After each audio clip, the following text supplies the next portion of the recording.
Welcome back to Cash and Sass, the podcast where we ditch the shame, talk real numbers, and build bold, bankable wealth without sacrificing who we are. I'm your host, Lisa Marie, fractional CFO, wealth mentor, and the sassy wealth queen behind Transcendent Wealth Co. And if you're ready to scale with strategy, own your power, and finally feel wealthy in every sense of the word, then you're in the right place. Today's conversation, y'all, this one goes deeper than numbers. Because you can make money, grow your business, and still feel off, still feel disconnected, still feel like something's missing. And that's exactly what we're diving in today. I've got Polish Peter Kolat joining me, and we're talking about what's really underneath your money patterns, your identity, your past, and the beliefs you didn't even realize were running the show. So if you've ever felt like you're doing all the right things, but something still isn't clicking, then this episode is for you. And as I always say, let's dive right into it. Thank you for being on my show. I truly appreciate it. You've said that you've lived through massive transformation. How did your early experiences shape your relationship with money? Well, first and foremost, thank you for having me on the podcast. I really appreciate it, Lisa. So to answer your question earlier, so back in the day when I was up until about 8 years old or so, I lived in the communist Poland, and that was a very scarcity based. And so how it shaped my relationship with money. So my dad was an alcoholic.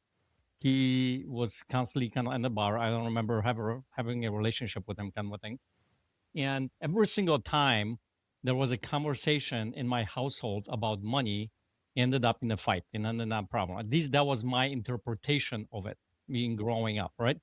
So the way it shaped my relationship with money, one is there's never enough of it, and two, and think about it this way: growing up as a little kid, you start looking for all kinds of different reasons. So I'm looking in the fridge. There was eight, no, six eggs in the fridge, kind of a thing, right? So there's scarcity. There's never enough money. And then the second part is money equals problems, right? Because every single time there was some kind of a, with my parents, it was about money and it was fighting. It was problems. So that was my first kind of before I even knew what money really was. It was my view about money.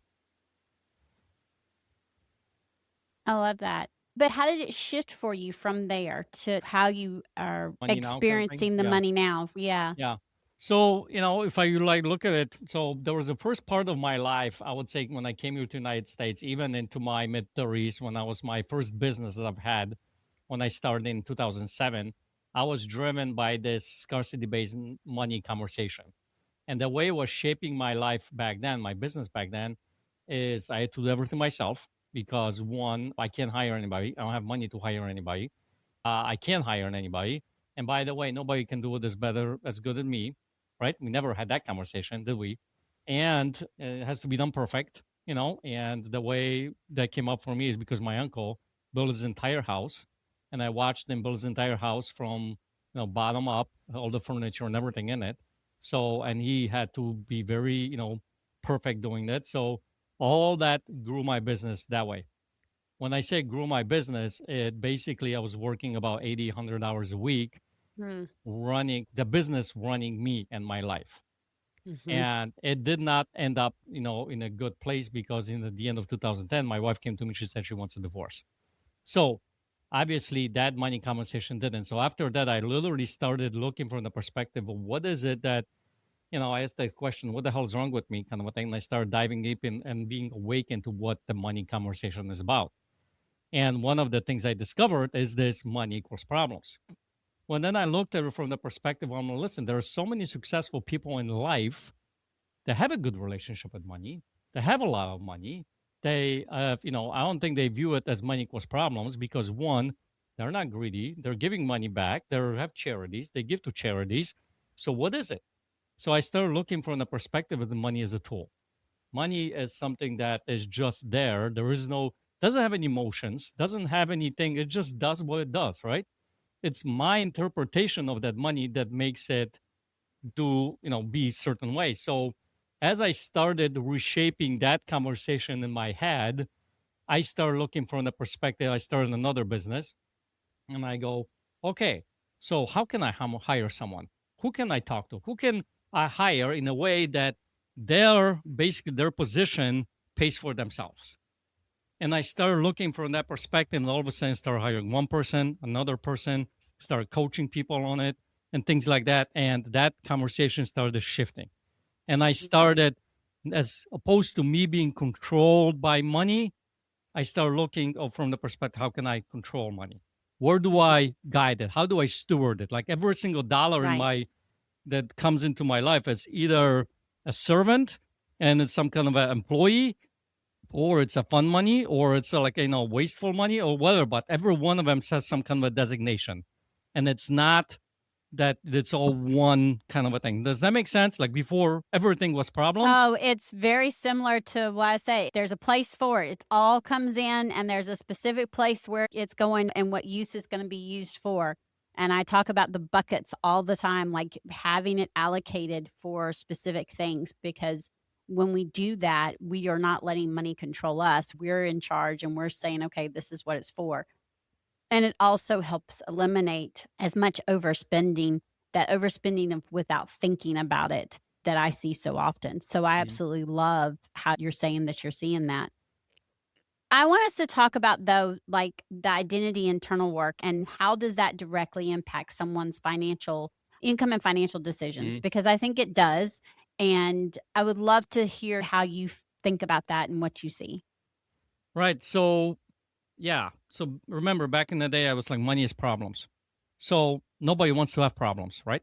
I don't have problems in my life. Do you? I don't, So, but the thing is, now obviously that doesn't work for me. So the way I shifted this, narrative in my head, because think about it, it's a meaning that I associate about money, right? It's some kind of a meaning that I'm putting in there. So the way I started shifting, I started questioning it. Is this really true? If I go and take this dollar and I looked at the dollar and I go, we have events around the, country with a company called Life on Air. We do these events. And at one point in the event, we pull out the dollar, have everybody pull out a dollar and say, listen, tell me, when you look at this dollar, what do you see? What do you hear? How does that make you feel? What, look beyond the dollar? And a lot of people will say, well, it's a handcuffs. It's a golden handcuffs. And by the way, we hear this a lot from people who have a W-2 job, right? Golden handcuffs. And so it's the meaning that we associate it. So now the way I shifted the conversation in my head is like, how can I steward that money? What if I'm a steward? Because like in full disclosure, I'm a Christian, right? So my belief system says that money is not my money, it's God's money. So I'm a steward that basically is, running. It's almost like I'm a financial advisor in a way, like you are, kind of a thing. Like I have to make sure that this money is being stewarded in a way that it makes somebody better, whether it's my family, myself, or someone else's lives better, right? So how do I steward that money?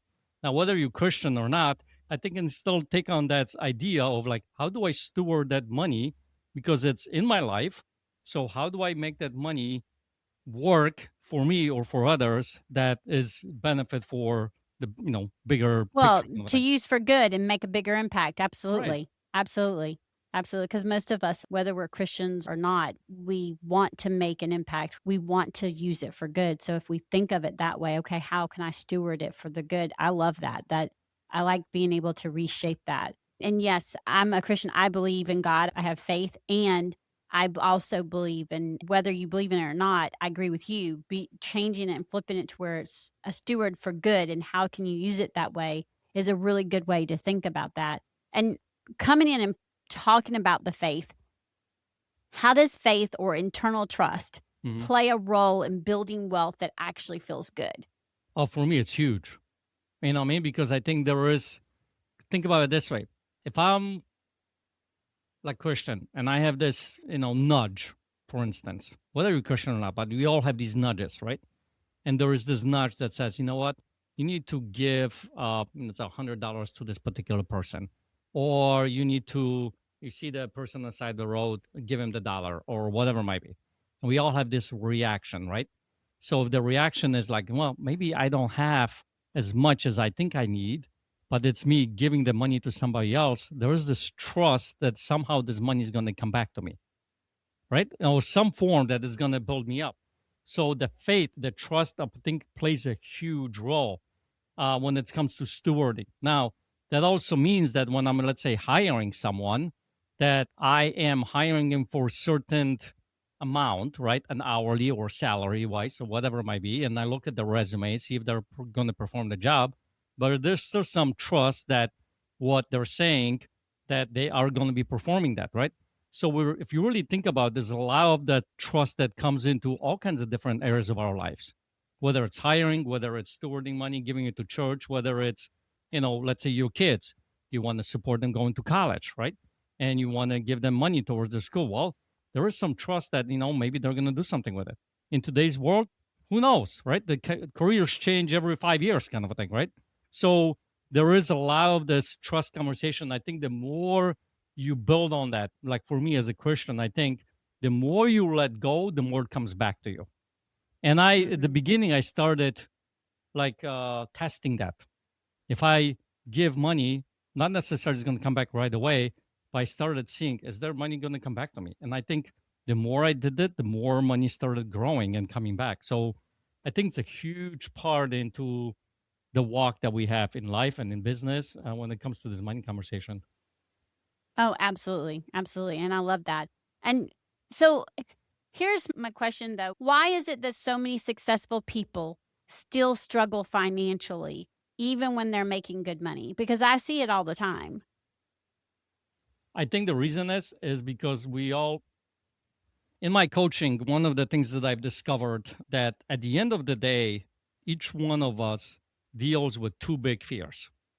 And one of them is stronger than the other. One is called, am I loved?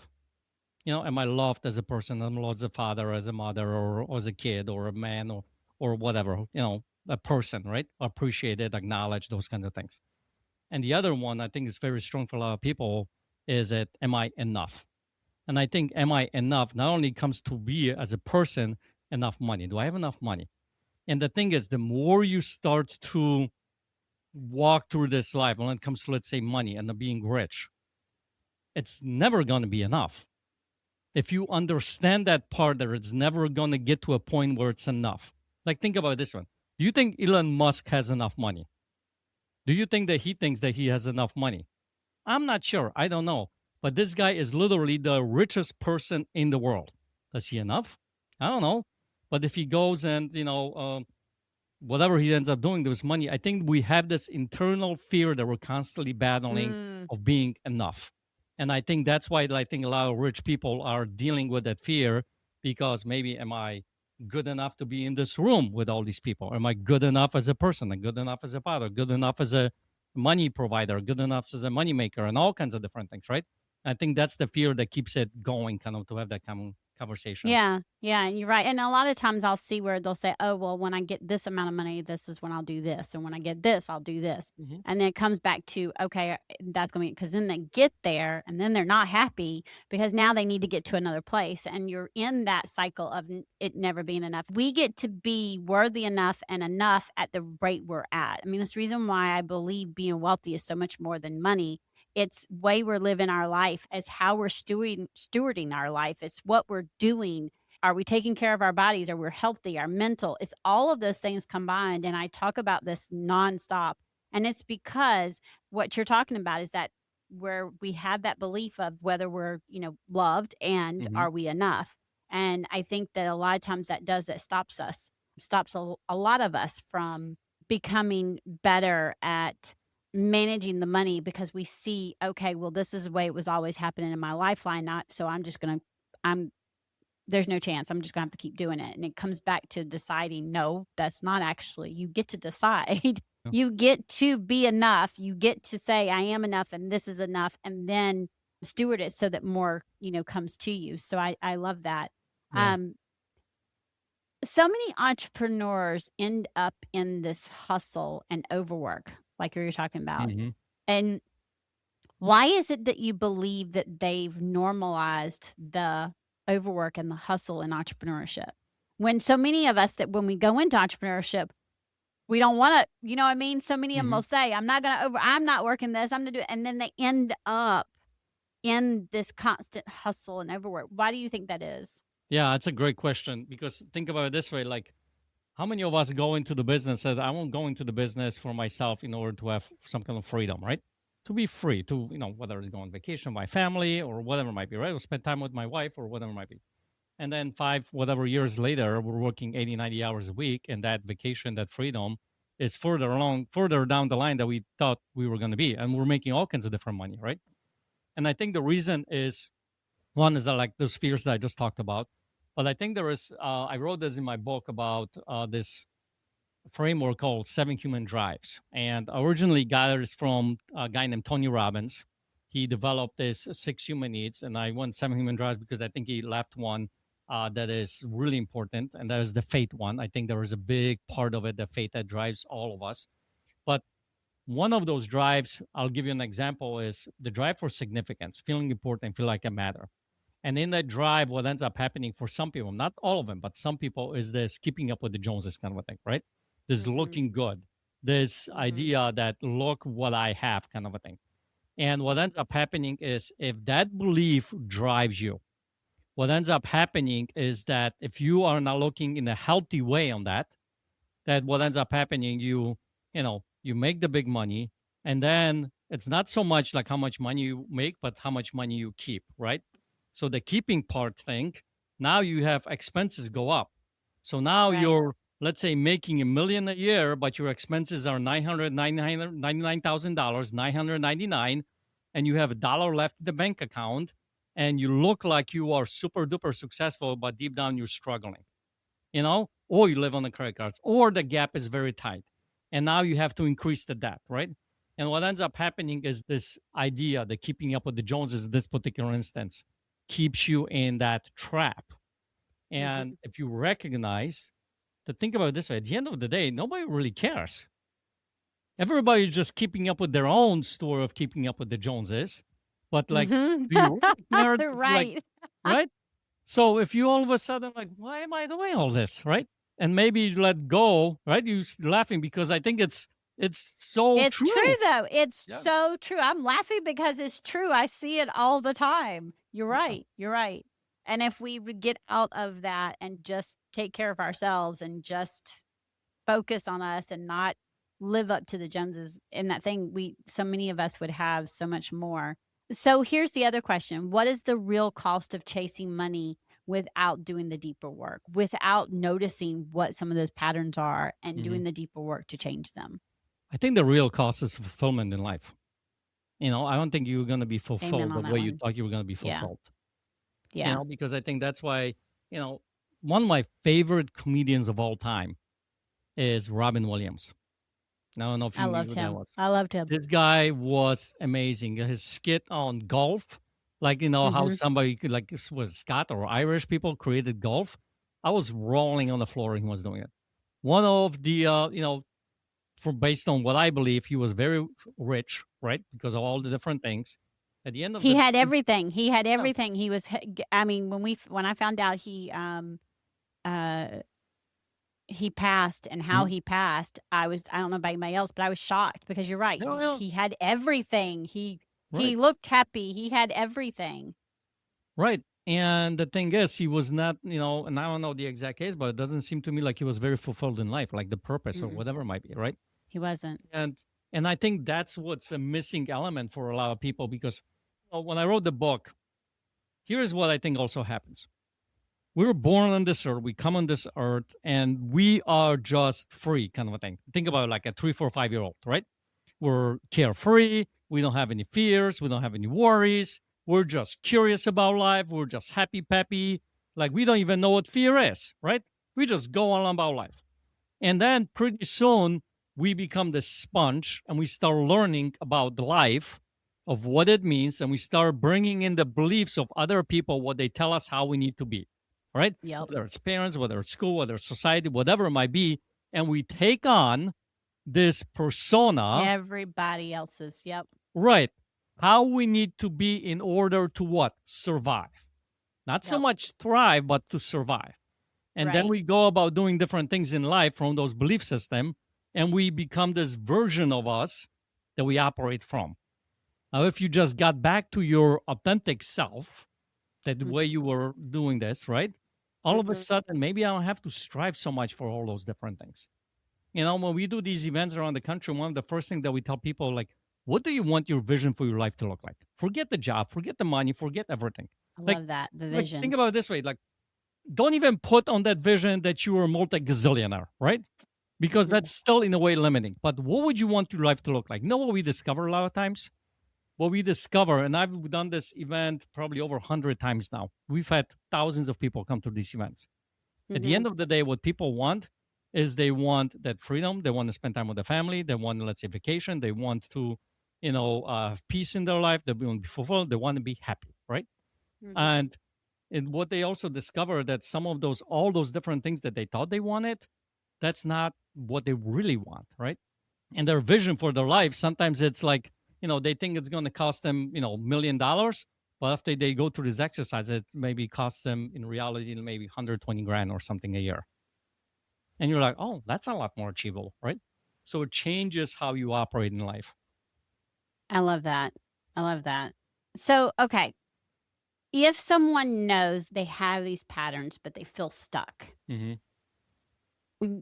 tell my listeners, where do they start? And I've talked about this before, but I also want them to get a different perspective because, again, I tell them there's different perspectives. Something might click, and I want them to be able to make the shift. Again, it's a stewardship of being able to help and have the change. So how can they start to make that shift? Where would they start? Well, I think the first thing is awareness. I think a lot of us are not aware of life and of our beliefs. Like, up until I was 35 years old, I wasn't aware that I was a people pleaser. That I'm sitting in this mastermind group and I'm talking about my life and things that I'm doing and how I'm operating and how I'm saying yes to every single one of my clients and all those kinds of, I'm running like a chicken with a head cut off kind of a thing, right? And the person on the other end says, well, dude, you're a people pleaser. I'm like, what? No way. Are you serious? I didn't know. I didn't realize I was either. Until someone goes, you do realize you're a people pleaser. No, I'm not. I'm like, yes, you are. Right. I'm like, okay, we got to do something about this. Right. And so, because I call them the blind agreements, right? We blindly agreed at some point that this is who I am, kind of a thing. So the awareness, once you are aware of it, I think it's important to actually start questioning it. Like, is it really true? Right? Like asking that question, not is it true? Because what we tend to do is like, we have this something called, what's the word I'm looking for? Not comparison, but confirmation bias, right? Confirmation bias. So we're going to look for things to confirm what we already believe. But what I'm talking about is actually questioning those beliefs. Is it really true? And is this my belief? Or this is somebody else's belief that was put on me? And when we start to actually be or start questioning, like, that was my mom that back in the day said that to me and I took it on like it's my own. That's not my own. Well, let's look at something else and start believing something else, right? Because we all do this all the time. So when you start doing that, that's the number one step. And I think that's when people, quote unquote, let's say, wake up or have epiphany or have a breakthrough moment or whatever you might call it. And is that where they can start shifting the money that they make to where it begins to align with who they truly are? Yeah, and then they still have to take actions, right? Because think about it this way. What's one of the actions? So, like, for instance, one of like my thing, money is problems, right? So then I start looking, okay, money is, I'm a steward of money. So what's my action? Well, I'm walking down the street and I have this nudge in me that I need to give, $10 to this person that's sitting in the corner. I got to pull out the money and give $10. That's my action, right? And you start to do more of this, start compounding. And you start, well, how I feel about this? Well, I'm feeling really good, actually. It wasn't so bad. All right, well, let's try again. Let's move on next thing and next thing, continue. Because here's the thing. If you really think about this, those blind agreements, those beliefs came from repetition. We've been repeating it for years and years and years and years. So let's take on the new belief and start repeating it through different actions or different conversations over and over and over and over again. And before you know it, it's going to be a new belief. And the old one is going to kind of go into like, the back office kind of a thing. Right. And the key is to recognize when it starts to try to sneak up into the front office again. Because it will. Y'all, It will. Mhm. It doesn't just disappear and Mhm. just go off in the back office and lay down and, never show up. It will try to appear. There is one caveat to that I would say is this. If that, because we all have these moments in our life that have such a huge impact that we basically decide that I will never or I will always or whatever, some kind of a strong belief. Mhm. I Mhm. think those moments define it so much that we never go back to the old belief anymore Oh, because I we all like done that. this. You know what I mean? Yeah. So, but Yeah. it's not like those happen every single day, right?